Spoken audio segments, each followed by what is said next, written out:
চার রাস্তার মোড়ে বসে আছে নিজের লাগেজের উপর। তাকিয়ে আছি রাস্তার পাশে একটা ঘাসের জমিতে। একটা মেয়ে জমি থেকে ঘাস কাটছে।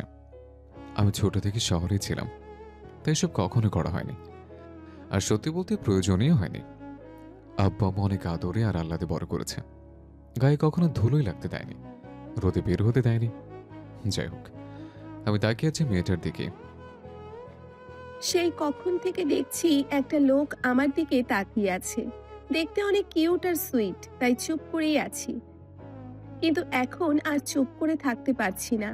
আশেপাশে লোকজন হাঁটাহাঁটি শুরু করেছে। আর আমাদের পাশের বাসার এক আন্টি যদি দেখে কেউ আমার দিকে এত সময় নিয়ে এমন করে তাকিয়ে আছে, তাহলে আমার নামে যে কত কি বলবে তার কোনো হিসাব নেই। এই মিয়া, কেডা আপনি? এমন কইরা তাকাই আছেন এত সময় ধইরা? মেয়েটা কখন যে আমার কাছে চলে এসেছে বুঝতেই পারেনি। লগা থেকে পেঁচিয়ে কোমরে ওড়না গুজে আছে মেয়েটি। কোমরে দুহাত রেখে রাগি চোখে তাকিয়ে আছে আমার দিকে। কতটা যে কিউট লাগছে মেয়েটাকে, তা কোনো ভাষায় প্রকাশ করা যাবে না। আমাকে চুপ করে থাকতে দেখে মেয়েটা আবার বলে, আপনারে আমি কিছু জিজ্ঞেস করছি তো নাকি? কি চাই? হ্যাঁ, না ইয়ে, আমি একটা ঠিকানা খুঁজছি। প্রথমবার এই গ্রামে এসছি তো, রাস্তাঘাট আমি কিছুই চিনি না। তো সেইটা বলার জন্য এত সময় তাকায় থাকা লাগে? সরাসরি ডাইকা জিজ্ঞেস করলেই হয়। আসলে তুমি যেটা করছিলে, আই মিন ঘাস কাটছিলে, আমি এর আগে কখনো সরাসরি দেখিনি। টিভিতে দেখেছি অনেকবার, তাই তাকিয়ে দেখছি। হয়েছে হয়েছে, এখন বলুন কোথায় যাবেন? এখানে একটা সরকারি হসপিটাল আছে না, সেখানে যাব। কেন, আপনি কি রোগী? দেখে তো মনে হচ্ছে না। আমি পেশেন্ট নই, আমাকে পেশেন্ট দেখার জন্য এখানে নিয়োগ করা হয়েছে। ও আচ্ছা, আপনি ডাক্তার তাহলে। হুম, আমি ডক্টর। দয়া করে কি এখন বলা যাবে হসপিটালটা কোথায়? আমার ঘাস কাটা হয়ে গেছে, চলুন আমি আপনাকে নিয়ে যাচ্ছি। ঠিক আছে, চলো। বলে আমি মেয়েটার পেছনে পেছনে হাঁটতে শুরু করি। মেয়েটা নিজের মাথায় ঘাসের বোঝা নিয়ে হাঁটছে। কিছু সময় হাঁটার পর চলে এসে হসপিটালের সামনে। এই যে চলে এসেছি আপনার হসপিটালে, আমি এবার চলি। ঠিক আছে, আর শোনো, তোমাকে অসংখ্য ধন্যবাদ। আপনাকেও। বলেই আমি হাঁটতে থাকি বাসার দিকে। কিছু সময়ের মধ্যে চলে আসি বাসায়। আমি হসপিটালের ভেতরে প্রবেশ করি, সবার সাথে পরিচয় পর্ব শেষ করে আমাকে একটা বাসাও দেওয়া হয়েছে থাকার জন্য। হসপিটালে একজন লোক আমাকে সেখানে নিয়ে আসে। লোকটাকে ধন্যবাদ দিয়ে চলে আসে বাসার ভিতরে। সোফার চোখ বন্ধ করে বসে পড়ি। কিরে মা, তুই আজও ঘাস কাটার জন্য জমিতে গিয়েছিলি? তোমাকে তো বলেছি আব্বা, আমি তোমার ছেলে মেয়ে দুটোই। এখন আমার জায়গায় যদি তোমার একটা ছেলে হতো তাহলে সে তো যেত, তাই না? সেটা ঠিক আছে, কিন্তু তুই তো একটা মেয়ে, তাই না? মানুষ খারাপ চোখে দেখে এসব। আর তাছাড়াও তোর তো কলেজ আছে। কলেজের সময় কলেজ আব্বা, তোমার মেয়ে কি কখনো একই ক্লাসে দুবার ছিল নাকি? আর লোকজন কে কি বললো শোনার প্রয়োজন নেই। নিজেদের কাজ নিজেরা করবো, এতে খারাপের কি হলো? তোর সাথে আমি কথায় পারবো না। এখন যা, গরু আর ছাগলকে ঘাস দিয়ে হাত ধুয়ে নে। আমি মাথা নেড়ে চলে আসি গোয়াল ঘরে। গরু আর ছাগলকে ঘাস দিই। কিছু সময় ওদের সাথে কথা বলি আর খেলা করি। একতরফা কথা বললাম আর কি। এরপর চলে আসি কলপারে। হাত মুখ ধুয়ে রুমে বসে বসে গুনগুন করছি। বিকেল 4টার মতো বাজে। নতুন এলাকা, তাই ভাবলাম একটু ঘুরে দেখি। হাঁটতে হাঁটতে একটা গাছের নিচ দিয়ে যাচ্ছে। হঠাৎ মাথায় একটা গাছের ছোট্ট ডাল ভেঙে পড়ে, আর গাছের উপর থেকে মেয়েলি কণ্ঠে হাসির শব্দ। আমি উপরে তাকিয়ে দেখি সকালে সেই মেয়েটা। কি ডাক্তার সাহেব, রুগী রেখে কোথায় যাচ্ছেন? পাগল রোগী খুঁজে বের করার জন্য বের হয়েছে। তা কয়টা পেলেন এখনো? একটাই পেয়েছে, তোমাকে। এই ডাক্তার সাহেব ভালো হচ্ছে না, কিন্তু আমি মোটেও পাগল নই। সেটা তো দেখতেই পাচ্ছি। তুমি একটা মেয়ে হয়ে গাছ উঠেছো কেন? আমি তো রোজই গাছে উঠি। আম খেতে চাইলে আপনিও উঠে পড়ুন। আমার হাত পা ভাঙার ইচ্ছেও নেই মোটেও। এত বড় ছেলে, তার উপর ডাক্তার, আর এতটুকু গাছে উঠতে ভয় পাচ্ছে? হাসার কি হলো এখানে? এখন আমি যদি তোমাকে বলি বাইক চালাতে, তুমি পারবে চালাতে? বাইক চালানো শিখলে অবশ্যই পারবো। সেম, আমি গাছ ওঠা শিখে গেলে পারবো। আপনি গাছে উঠতে পারেন না? ছোট থেকে শহরে বড় হয়েছে, গাছে ওঠার প্রয়োজন হয়নি, তাই জানি না কিভাবে উঠতে হয়। ঠিক আছে, আমি আসছি নিচে। বলে মেয়েটা নিচে নেমে আসে চোখের পলকে। কি মেয়ে রে বাবা! আমার দিকে একটা আম এগিয়ে দিয়ে বলে, আমটা আপনার জন্য। আমার নাম হাফসা আক্তার। আপনার নাম কি ডাক্তার সাহেব? আমি রোদ। আচ্ছা, তুমি সারাক্ষণ ঘোরাঘুরি করেই কাটাও নাকি লেখাপড়াও করো? ইন্টার সেকেন্ড ইয়ারে পড়ছি। সবসময় পড়াশোনা নিয়ে থাকলে কি হয়? হুম, বুঝলাম। আচ্ছা, কাল আমাকে তোমাদের এলাকা ঘুরে দেখাবে। ঠিক আছে, নিয়ে যাব। আজ আমি চাই ডাক্তার সাহেব, আব্বা চিন্তা করবে আমার জন্য। আমি মাথা নাড়ি। হাফসা মুচকে একটা হাসি দিয়ে চলে যায়। আমি কিছু সময় হাঁটাহাঁটি করে চলে আসি বাসায়। পরের দিন সকালে ঘুম থেকে উঠে ফ্রেশ হয়ে চলে আসি হসপিটালে। নিচের কাজ করতে ব্যস্ত হয়ে যায়। কি রে মা, তুই কলেজে যাবি কখন? মাত্র তো আসলাম আব্বা ঘাস কেটে, এখন গিয়ে গোসল করে নিই। আমার টমটম সাইকেল আছে না, চলে যাব সময় মতো। তোর উপর কত চাপ! গরু ছাগলের জন্য ঘাস কাটা, সংসারে রান্না করা, গুছিয়ে রাখা, আবার কলেজ। তুমিও তো কষ্ট করছো আব্বা, আর আমি ছোট থেকে এসব করেই বড় হয়েছি, তাই আমার কোনো সমস্যা হয় না। এখন আমি গিয়ে গোসল করে রেডি হয়ে নিই, কলেজের সময় হয়ে যাচ্ছে। বলেই চলে আসি গোসলখানায়। কেমন আছো ডক্টর? খুব ভালো আছি আম্মু। তুমি কেমন আছো? আমার খবর নেবার কি সময় আছে নাকি তোমার কাছে? নতুন জায়গায় এসেছি, সবকিছু গোছাতে একটু সময় পেয়ে বলো। দুদিন হয়ে গেছে তুমি এখানে গেছো, একটা কল তো করা যেত তাই না? হুম, সেটা তো যেত। আচ্ছা আম্মু, সরি, আর এমন ভুল হবে না। ঠিক আছে, নতুন জায়গায় নিজেকে মানাতে পেরেছো? এখনকার মানুষ অনেক ভালো আম্মু, আর কত সহজ সরল মাটির মতো। সারাক্ষণ হাসি খুশি আর মজা করে কাটে। সবার হাজারটা সমস্যা জানো, তবুও সেসব ভুলে সবসময় ভালো থাকে। গ্রামের মানুষজন সহজ সরলই হয়, তবে তুমি সাবধানে থেকো। শীতের সময় এখন ঠান্ডা লাগিয়ে বসে থেকো না। ওসব নিয়ে তুমি চিন্তা করো না আম্মু। আচ্ছা আম্মু, পেশেন্ট এসছে, আমি তোমার সাথে পরে কথা বলবো। ঠিক আছে, সময় করে খেয়ে নিও। আমি ঠিক আছে বলে কেটে দিই। সামনে তাকিয়ে দেখি হাফসা একজন বয়স্ক লোককে নিয়ে দাঁড়িয়ে আছে। তুমি আর উনি কে? উনি আমার আব্বা, শরীরটা ভালো না, যদি একটু দেখতেন। এভাবে বলার কি আছে, এটা তো আমার দায়িত্ব। বসুন আঙ্কেল। হাফসা আর ওর আব্বা বসে পড়ে। কি সমস্যা হয় আর ওর শরীর কেমন লাগে সবকিছু জিজ্ঞেস করে। এরপর আমি কিছু মেডিসিন লিখে দিয়ে বলি, এই মেডিসিনগুলো নিয়মিত খাবেন আঙ্কেল, আর শেষ হলে আমার সাথে দেখা করবেন। আপনি তো কোনো রকম চেক আপ করলেন না, এমনিই ওষুধ লিখে দিলেন। চেক আপ করার প্রয়োজন হলে অবশ্যই করব। মেডিসিনগুলো টাইম টু টাইম খাওয়াও, তারপর যদি প্রয়োজন হয়। ঠিক হয়ে যাবে তো ডাক্তার সাহেব আমার আব্বা? ইনশাআল্লাহ। আপনার কত টাকা হয়েছে? লাগবে না, তুমি আঙ্কেলকে নিয়ে যাও। হাউসে মাথা নেড়ে ওর আব্বাকে নিয়ে চলে যায়। আমি অন্য পেশেন্ট দেখতে থাকি। ডাক্তারটা অনেক ভালো। এর আগে যে আসছিল কত অহংকার ছিল। আব্বা, আচ্ছা তুমি আমাকে ভালো করে ধরে বসো। আনোয়ার মামার ফার্মেসি থেকে ঔষধ নিতে হবে, তারপর বাসায় যাব। আমার জন্য তোর কলেজ যাওয়া হলো না। একদিন কলেজে না গেলে কিচ্ছু হবে না, এখন চুপ করে বসো তো। আব্বাকে নিয়ে চলে আসি আনোয়ার মামার ফার্মেসিতে। ঔষধ নিতে চলে আসি বাসায়। বাসায় এসে আব্বাকে খাবার খাইয়ে ঔষধ খাইয়ে দিই। বিকেলে হাফসার সাথে ওদের এলাকা দেখতে বের হয়ে ঘুরে ঘুরে অনেক জায়গা দেখে হাফসা। তোমাদের গ্রামটা অনেক সুন্দর। এতটুকু দেখেই আরো অনেক সুন্দর সুন্দর জায়গা আছে। আর এখন তো শীতের সময়, আর কয়েক মাস পর ওই জমি হলুদ ফুলে ভরে যাবে, মানে সরিষা ফুলে। তখন খুব সুন্দর লাগবে দেখতে। সমস্যা নেই, আমি তো আছি এখানে, দেখা হয়ে যাবে। আচ্ছা, তোমার লেখাপড়া শেষ করে কি হবার ইচ্ছা? আপনার মতো ডাক্তার হব, মানুষের সেবা করব। গুড, এটা তো ভালো চিন্তা। তা পড়াশোনা করা হয় ঠিক মতো, নাকি শুধু ঘুরে ঘুরেই কাটানো হয়? পড়ি ঠিক মতোই, তবে মাঝে মাঝে মাথা থেকে বের হয়ে যায়। তুমি চাইলে আমার কাছে পড়তে পারো, আমি তো এমন সময় ফ্রি থাকি। সত্যি আপনি আমাকে পড়াবেন? তোমার যদি কোনো আপত্তি না থাকে তাহলে অবশ্যই পড়াবো। ঠিক আছে, তাহলে কাল থেকে আমি আপনার কাছে পড়তে আসব। ঠিক আছে, সন্ধ্যা নেমে আসছে, এখন চলো যাওয়া যাক। মাথা নেড়ে রোদ আর আমি বাসার দিকে হাঁটতে থাকি। রোদ আমাকে বাসার কাছাকাছি দিয়ে চলে যায়। আমি বাসায় এসে গরু আর ছাগলকে খাবার দিই। এরপর হাত মুখ ধুয়ে রুমে এসে আব্বার সাথে কথা বলি। আব্বা ডাক্তার সাহেব বলেছে কাল থেকে আমাকে পড়াবে। তাহলে তো ভালোই। তোর ডাক্তার হবার ইচ্ছে, উনি পড়ালে ভালো হবে। আচ্ছা আমি গিয়ে এখন পড়তে বসি। রাতে খাবার খেয়ে আম্মুকে কল করে, কেমন আছে আম্মু? ভালো থাকে কি করে তোমাকে ছাড়া? একমাত্র ছেলে বাসায় নেই। আমার জন্য চিন্তা করো না আম্মু, আমি এখানে ভালো আছি। আর খুব তাড়াতাড়ি তোমার সাথে দেখা করতে আসবো। সেটা বুঝলাম। আচ্ছা রাতে খেয়েছো? আম্মু, একটু আগে ডিনার করলাম। তুমি আর আব্বু খেয়েছো? আমরাও খেয়েছি। কবে ছুটি পাবে তুমি? দেখি কবে সময় করতে পারি।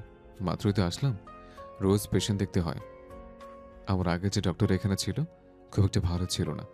লোকজনকে সহজ সরল পেয়ে টাকা নিয়েছে অনেক, কিন্তু ভালো করে ট্রিটমেন্ট করেনি। এটা তো ভালো কথা না। আচ্ছা তুমি মানুষের সেবার জন্য ডক্টর হয়েছো, তোমার কর্তব্য ঠিকমতো পালন করো বাবা। তুমি শুধু দোয়া করো আম্মু, আমি যেন সবার ভালো করতে পারি। বাবা মায়ের কাছে সন্তানের দোয়া চাইতে হয় না, বাবা মা সন্তানের জন্য সবসময় দোয়া করে। আচ্ছা রাত হয়ে যাচ্ছে, ঘুমিয়ে পড়ো। আমি ঠিক আছে বলে কল কেটে শুয়ে পড়ে। পরের দিন সকালে চলে আসি হসপিটালে। অল্প সময়ের মধ্যে পেশেন্ট নিয়ে ব্যস্ত হয়ে যায়। রোজকার মতো গরু ছাগলের জন্য ঘাস কেটে দিয়ে আব্বাকে খাবার খাইয়ে ঔষধ খাইয়ে চলে আসি কলেজে। কলেজে বান্ধবীদের সঙ্গে আড্ডা আর ক্লাস শেষ করে বাসায় চলে আসি। বিকেল 4টা প্রায়। হাউসে আমার বাসার সামনে দাঁড়িয়ে কলিং বেল দিচ্ছে আর দেয়ালের ওপর দিয়ে উঁকি দিচ্ছে। বাসার চারপাশে কিছুটা উঁচু করে দেয়াল দেয়া।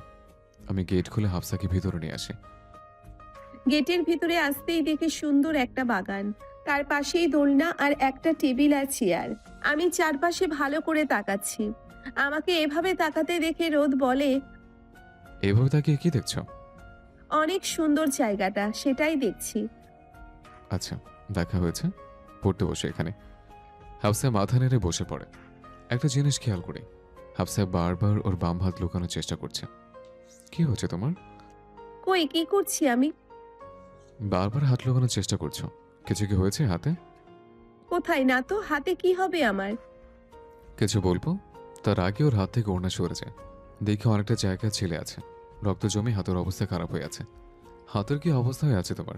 তুমি আমাকে বললে না কেন? আরে তেমন কিছু না ডাক্তার সাহেব, আমার এসব অভ্যেস আছে, ছোট থেকে কত হাত কেটেছি। তাই বলে তুমি চুপ করে থাকবে? তুমি ডাক্তারের বাসায় আছো হাফসা।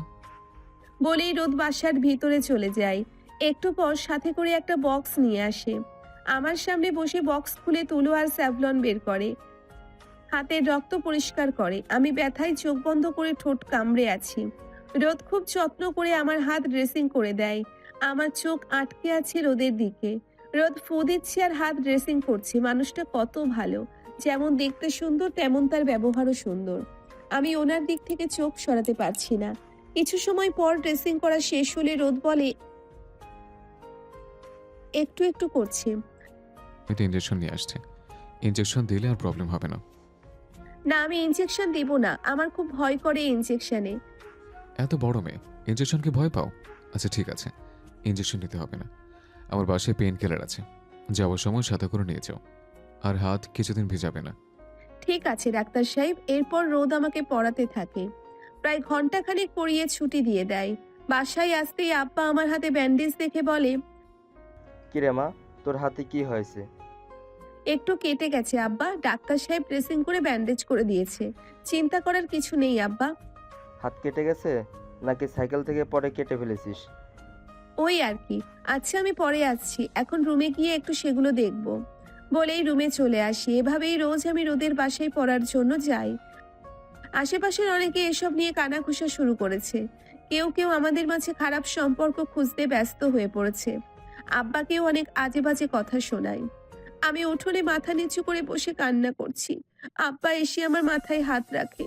আমি আব্বার দিকে তাকিয়ে বলি, আব্বা তুমিও কি মনে করো ডাক্তার সাহেবের সাথে সাথে আমার খারাপ সম্পর্ক আছে? আমি কখনো এমনটা বিশ্বাস করি না। আমার মেয়েকে আমি খুব ভালো করেই চিনি। আমার মেয়ে কখনো এমন কিছু করতেই পারে না। আব্বার কথা শুনে মনে সাহস আসে। চোখের পানি মুছে আব্বাকে জড়িয়ে ধরি। আব্বা আমার মাথায় হাত বুলিয়ে দেয়। লোকজনের আজে বাজে কথা শুনতে শুনতে মাথা খারাপ হয়ে যাচ্ছে। এক মাস হাফসা আমার কাছে পড়ার জন্য আসে, আর মাঝে মাঝে গ্রাম ঘোরার জন্য ওর সাথে বাইরে যেতাম।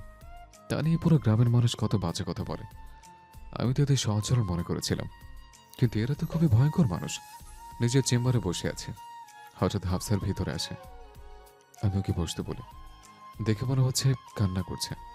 চোখ কেমন ফুলে আছে। কি হচ্ছে তোমার? চোখের এই কি অবস্থা করেছো কান্না করে? সবাই আমাকে আর আপনাকে নিয়ে বাজে কথা বলে। সবাই মনে করে আমাদের মাঝে ভালোবাসার সম্পর্ক আছে। লা হাওলা ওয়ালা কুওয়াতা ইল্লা বিল্লাহ। এটা তো মিথ্যে কথা। সেটা তো আমি জানি, আপনি জানেন, কিন্তু আমাদের পাশের বাসার কাকি এসব মনে করে। মাঝে মাঝে তো ইচ্ছে করে তাদের কথাকে সত্যি করে বসে থাকি। একদম না। কে কি ভাবে তাতে আমার কিচ্ছু যায় আসে না। আর তুমি এসব নিয়ে মাথা ঘামিও না। কিছুদিন পর তোমার এক্সাম, ভালো করে পড়ো। ঠিক আছে, আমি এখন তাহলে যাই। আমি মাথা নাড়ি। হাফসা চলে যায়। কি আজব মানুষ রে বাবা, রে বাবা। এভাবে দেখতে দেখতে কেটেছে আরো বেশ কিছুদিন। মানুষের কথা আরো বেরিয়ে চলেছে। রাস্তায় লোকজন কেমন করে যেন তাকিয়ে থাকে আমার দিকে। আমি সবকিছু ইগনোর করে চলে আসি। ঘরের কোণে দাঁড়িয়ে আছি মাথা নিচু করে। আব্বা এসে আমাকে এভাবে দাঁড়িয়ে থাকতে দেখে বলে, কিরে মা, তুই এখানে এভাবে দাঁড়িয়ে আছিস কেন? আর আজকে না তোর পরীক্ষার রেজাল্ট দিবার কথা? আমি আমাদের গ্রামে টপ করেছি আব্বা। সবার থেকে ভালো রেজাল্ট করেছে তোমার মেয়ে। আলহামদুলিল্লাহ, এটা তো অনেক খুশির খবর। আমি সবাইকে মিষ্টি কিনে খাওয়াবো। এখনই যাচ্ছি মিষ্টি কিনে আনতে। আমি ডাক্তার সাহেবকে বলে আসি আব্বা, উনিই তো আমাকে পড়িয়েছিল। আব্বা ঠিক আছে বলে। আমি সাইকেল নিয়ে রওনা দিই ডাক্তার সাহেব মানে রোদের বাসার উদ্দেশ্যে। কিছু সময়ের মধ্যে চলে আসি বাসার সামনে। কলিং বেল দিতেই গেট খুলে দেয় রোদ। আমাকে দেখে বলে, কি হয়েছে? এমন আবচ্ছ কেন? আপনাকে একটা গুড নিউজ দেবার আছে ডাক্তার সাহেব। আচ্ছা, তা কিসে গুড নিউজ? আমি টপ করেছি ডাক্তার। আর এটা সম্ভব হয়েছে আপনার জন্য। আপনি যদি আমাকে না পড়াতেন তাহলে হয়তো এতটা ভালো রেজাল্ট আমার পক্ষে করা সম্ভব হতো না। এটা তো সত্যি গুড নিউজ। আর আমি আমার মতো চেষ্টা করেছি। বাট সম্পূর্ণ ক্রেডিট তোমার। তোমাকে তো কিছু দিতে হয়। আমার কিছু লাগবে না ডাক্তার সাহেব। আব্বা বাজারে গেছে মিষ্টি আনতে। আমি একটু পর দিয়ে আসবো আপনার জন্য। আচ্ছা, সেটা ঠিক আছে। তবে আমার দায়িত্ব তোমাকে কিছু দেবার। তুমি এত ভালো রেজাল্ট করেছো। এসো, দোলনায় বসো। আমি ভেতর থেকে আসছি। বলেই রোদ বাসার ভিতরে চলে যায়। একটু পর হাতে করে একটা প্যাকেট নিয়ে আসে, আমার হাতে দিয়ে বলে, আগেই বাজার থেকে এনে রেখেছিলাম। আমি জানতাম তুমি ভালো রেজাল্ট করবে। এতে তোমার পছন্দের কাছে চুড়ি আছে, লাল রঙের। আমি রোদের কথা শুনে অবাক হই। রোদ জানতো আমি এত ভালো রেজাল্ট করব, আর তাই আগে থেকেই আমার জন্য উপহার নিয়ে এসেছে। আমি রোদের সামনেই চুড়িগুলো পরি। ঘুরিয়ে ঘুরিয়ে রোদকে দেখিয়ে বলি, কেমন লাগছে আমাকে? খুব সুন্দর লাগছে। আচ্ছা, আমাকে হসপিটালের জন্য বের হতে হবে। পরে কথা হবে আবার, কেমন? আপনার সাথে আরো একটা কথা ছিল আমার। হুম, বলো কি বলবে? আসলে মানে কি হয়েছে তোমার? হুম, এত মানে মানে করছো কেন? আমি আপনাকে ভালোবাসি বলেই আমি চোখ বন্ধ করে ফেলি। হার্টবিট খুব দ্রুত চলতে শুরু করেছে। যে কথাটা এতদিন মনের মাঝে লুকিয়ে রেখেছি, আজ একটু সাহস নিয়ে সেটা বলে দিয়েছি। হাফসার কথা শুনে আমি বোকার মতো ওর দিকে তাকিয়ে আছি। আচ্ছা, তুমি কি ঠিক শুনলাম? আচ্ছা, তুমি কি তাই বললে? আমি যা শুনলাম। ডাক্তার সাহেব, আমি সত্যি আপনাকে খুব ভালোবাসি। Are you mad? কি বলছো তুমি? হ্যাঁ, তোমার স্বপ্ন তুমি বড় ডক্টর হবে। সেজন্য আমি তোমার স্বপ্ন সত্যি করার জন্য তোমাকে পড়িয়েছি। আর তুমি বলছো ভালোবাসো? আপনি আমাকে ভালোবাসেন না? না, বাসি না। মিথ্যে বলছেন আপনি। আপনিও আমাকে ভালোবাসেন। যদি তাই না হয় তাহলে আমার কিছু হলে আপনি কেন এতটা উত্তেজিত হয়ে ওঠেন? আমার হাত কাটায় আপনি কেন কষ্ট পেয়েছেন? ওসবকে তুমি ভালোবাসা মনে করে বসে আছো? আমি একজন ডক্টর। আর আমার সামনে কি অসুস্থ হলে আমার দায়িত্ব তার সেবা করা। তোমার জায়গায় যে কেউ থাকলে আমি তাই করতাম। কিন্তু আমি তো আপনাকে ভালোবাসি, সত্যি বলছি। আপনি কেন বাসেন না? আমি কি দেখতে ভালো না? হাফসা, তুমি খুব ভালো একটা মেয়ে। তোমার স্বপ্ন অনেক বড়। এসব ফালতু প্রেম ভালোবাসা বাদ দিয়ে নিজের লক্ষ্যে এগিয়ে যাও। আমি আপনাকে চাই। প্রথম যেদিন আপনাকে আমি দেখি সেদিন থেকেই আমি আপনাকে পছন্দ করি। কখনো বলতে সাহস হয়নি, আমাকে আপনার করে নিন। আউট। আমার বাসা থেকে বের হয়ে যাও। আর কখনো আমার বাসায় কিংবা আমার আশেপাশে আসবে না। তোমাদের মতো গ্রামের মেয়েদের সাথে ভালো করে কথা বলতে নেই। ভালো ব্যবহার কি করেছি? তুমি চলে এসো ভালোবাসার কথা বলতে। রোদের কথা শুনে চোখের পানি আর আটকে রাখতে পারছি না। গাল গড়িয়ে মাটিতে পড়ছে চোখের পানি।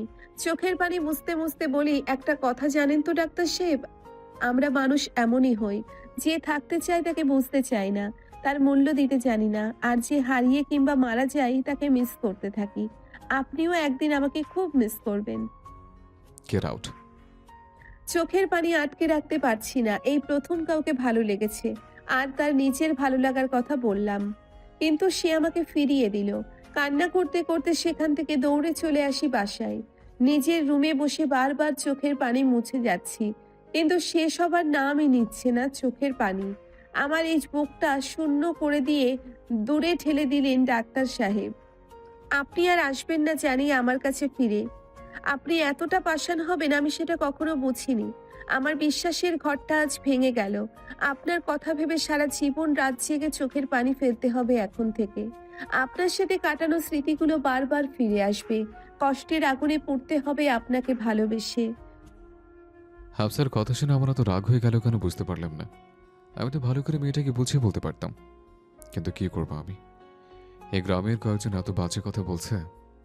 মোবাইল হাতে নিয়ে দেখি আমার ক্লাসমেট মোহনা। আজ এত পর কি মনে করে বড়লোক মানুষ এই গরিব মানুষকে মনে করলো? তোকে এখন সামনে পেলে কি যে করতাম। তাহলে তো আল্লাহ আমাকে বাঁচিয়েছে, আমি তোর সামনে নেই। এতটা স্বার্থপর হয়ে গেলি কিভাবে তুই? স্বার্থপর আর আমি? তা নয়তো কি, 2টা বছর হয়ে গেছে, কোনো খবর নিয়েছিস তুই? আসলে ডক্টরি শেষ করার পর সময় নেই, সাথে সাথে জয়েন দিয়েছে। কাজের এত চাপ ছিল যে কারোর সাথে যোগাযোগ করবো সেই সময়টাও পাইনি। আচ্ছা, তারপর তোর কি খবর বল? তোর পিছনে ঘোরা পাগলটা কই এখন? আর কোথায় থাকবে? আমি এখন ওর বউ। 1 বছর আগে পারিবারিকভাবেই বিয়ে হয়ে যায় আমার আর সোহানের। সোহান কাজের জন্য চিটাগং গেছে, আর আমি গ্রামে মামির সাথে দেখা করতে এসেছি। বাহ, এটা তো খুশির খবর। তা গ্রামের নাম কি? মোহনা যে গ্রামের নাম বললো, চিন্তা আমার সমস্যা হলো না। আমি তার পাশের গ্রামেই আছি। আমার কথা শুনে মোহনা বলে, তাহলে তুই তোর লোকেশন পাঠা, আমি আসছি এখনই। আচ্ছা ঠিক আছে, আমি লোকেশন সেন্ড করছি। বলেই কল কেটে হোয়াটসঅ্যাপে মোহনাকে লোকেশন সেন্ড করি। কি রে মা, কি হয়েছে তোর? তুই কান্না করছিস কেন? কই কান্না করছি আব্বা, কিছু হয়নি তো, চোখে কিছু পড়েছে। এ তো ভালো একটা খবর। কোথায় হাসি খুশি থাকবি আর তুই কান্না করছিস, আবার আমাকে মিথ্যা বলছিস। কি যে বলো না তুমি আব্বা, তোমাকে আমি মিথ্যা কেন বলবো? আচ্ছা, তুমি না মিষ্টি আনতে গেলে, কোথায় মিষ্টি? মিষ্টি সবাইকে দিয়ে এসেছি, মিষ্টি তোর জন্যও এনেছি, আয় আমার সাথে। আমি আব্বার সাথে বাসার বাহিরে এসে দেখি সাইকেলের পিছনে মিষ্টির হাড়ি বাঁধা। আব্বা আমাকে মিষ্টি খাইয়ে দেয় নিজ হাতে। আমিও আব্বাকে মিষ্টি খাইয়ে দিই। গরুর ঘরে চলে আসি। মন খারাপ থাকলে এই অবুঝ প্রাণীগুলোর সাথে সময় কাটালে আমার মন ভালো হয়ে যায়। কিছু সময় ওদের সাথে একা একা কথা বলি। যখন ঘাস দেবার জন্য উঠে দেখি ঘাস নেই, কাছি আর ধরে নিয়ে চলে আসি ঘাস কাটার জন্য। আমি হসপিটালে বসে আছি, তখন রুমে মোহনা আসে। মোহনার সাথে কুশল বিনিময় করি। দুজন পাশাপাশি চেয়ারে বসে কথা বলছে। একজন এসে 2 কাপ চা দিয়ে যায়। দুজন গল্প করতে থাকে। তারপর বল, কেমন লাগে গ্রামে? আমি তো একদিনেই বিরক্ত হয়ে উঠেছি। তো সময় কাটে কিভাবে? এখানে সারাদিন বসে থেকে থেকে রুগী দেখা। গ্রামের যে সুন্দর পরিবেশ, বিরক্ত হবার কারণে নেই। গ্রামের এই পরিবেশে যে বিরক্ত হবে সে পাগল ছাড়া কিছু না। আচ্ছা, এত সুন্দর পরিবেশ নাকি? চলো তোকে ঘুরে দেখে। বলে মোহনাকে নিয়ে চলে আসি গ্রাম ঘুরতে। কিছু সময় ঘোরার পর মোহনাকে বলি, এই পরিবেশ দেখে পাগলই বোর হবে। চারপাশে শান্তি আর শান্তি, যেখানে তাকাও কোথাও তাড়াতাড়ি যাওয়ার ইচ্ছে। আর না দেরি হলে সমস্যা হয়, না তখন ট্রাফিক জ্যাম আছে, আর না গাড়ির হর্নের শব্দে বিরক্ত হওয়া। আমার তো অনেক ভালো লাগে এখানে থাকতে। সত্যি অনেক সুন্দর জায়গা। সোহান যদি সাথে আসতো তাহলে অনেক মজা করতে পারতো। আর কি বলতো জানো? মোহনা, আমরা কি ভুল করেছি? এর চেয়ে ভালো হতো আমরা এখানে আসলে। বাস করে রোদ।